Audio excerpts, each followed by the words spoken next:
set it up for you and filmed that part, and I'll just do a voiceover. So first off, we're just going to start with my supplies.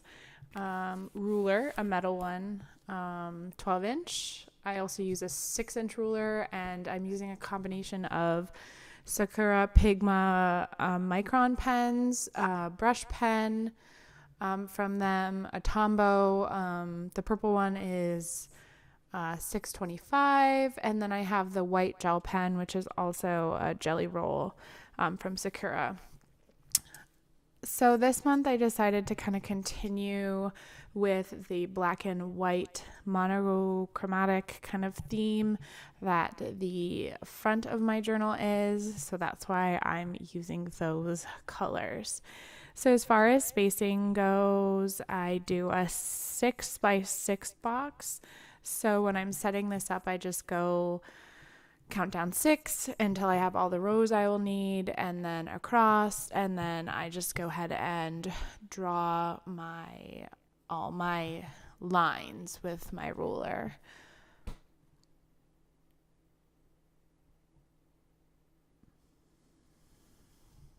And I believe when I was setting this up, I used the 08. So I used 3 sizes, 08, 05, and 01. So I believe 08 is the perimeter of the box, and then I didn't do any writing with the smaller 01 in this spread. So I'm using the Sakura Pigma brush pen to fill in the headers. It's very pigmented and very black. And then I just went over that and wrote the days of the week as my header. I used my Tombow to fill in the first 2 boxes of the month. Those are in December. So the month started on Tuesday. So that's why I blocked those off. I feel like it's easier to start the month with a square and then just leave off the excess boxes on the bottom than to try to figure it all out. I'm going in with my Uniball Gel Impact Silver pen, and to do the dates in the bottom right corner of the boxes. I'm then going to go in with my Tombow, and I'll do my title and kind of like faux calligraphy. It's definitely a goal this year to kind of improve on that.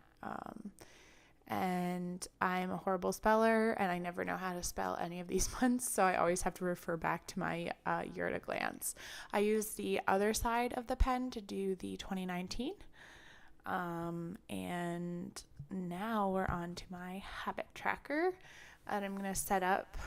So just here at the edge of the page, I've kind of condensed what I'm doing, so I don't need as much space. I don't need to give my habit tracker its own spread. So I just kind of write out the days, the date, like 1, 2, 3, etc. at the bottom. And originally I was going to also add the day of the week, but I just, for some reason, decided not to do that. I guess I decided it really didn't matter with habits because it's not necessarily a calendar. It's just kind of a log of where I'm keeping them. So I condensed it down to 9 habits. So some of them are just like personal care stuff, like when was the last time I washed my hair, shaved, and then things that I really needed to keep track of and have really established as good habits, like wearing my night guard and flossing and using mouthwash, etc. Teeth are important. So I set up the rest of this kind of in a very interesting way. I did the headers on all of them. So on all of my collections, my monthly collections. So I have my financial spread. Next I have my gratitude, 1 line a day spread, YouTube, and then I set up a cleaning and monthly tasks log. So in theory, I could just use a smaller calendar at the beginning of the month and then do monthly tasks on like that spread, but I haven't really figured out how I could possibly do that and actually have space, because I've gotten rid of the weekly spread. So I'm using the monthly spread to actually plan out appointments and put them down on that spread.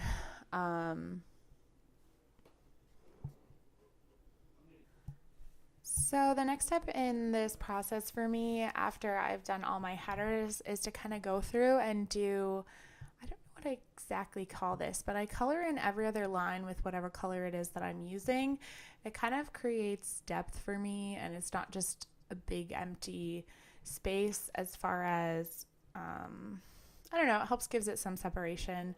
For YouTube, I divide the page in half,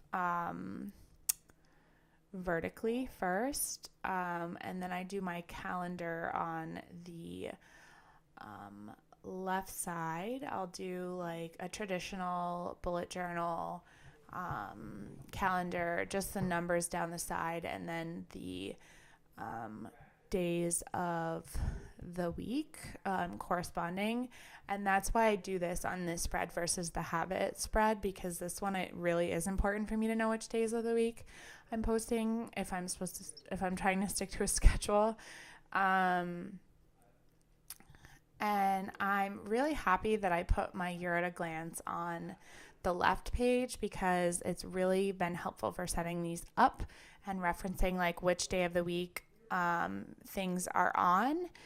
And after I, so just more of the same. I just color in every other line on the gratitude spread, and then I'll go in and I'll put the days down the side. And I decided to use a black pen instead of, all my other numbers have been in purple, but because the lines are purple, I thought it would like blend in too much. So that's why I decided to use Micron pen for that.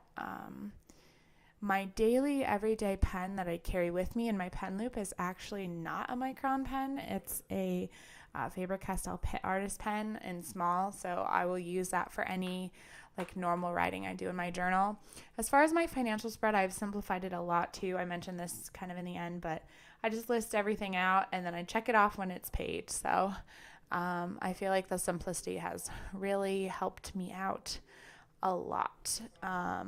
I do add one more line to my monthly task spread. I divide it in half vertically as well.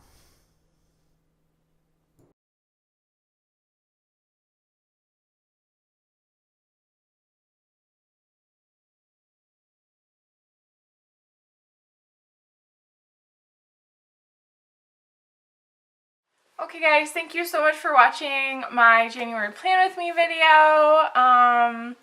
I'm really excited to kind of share my bullet journaling journey with you all.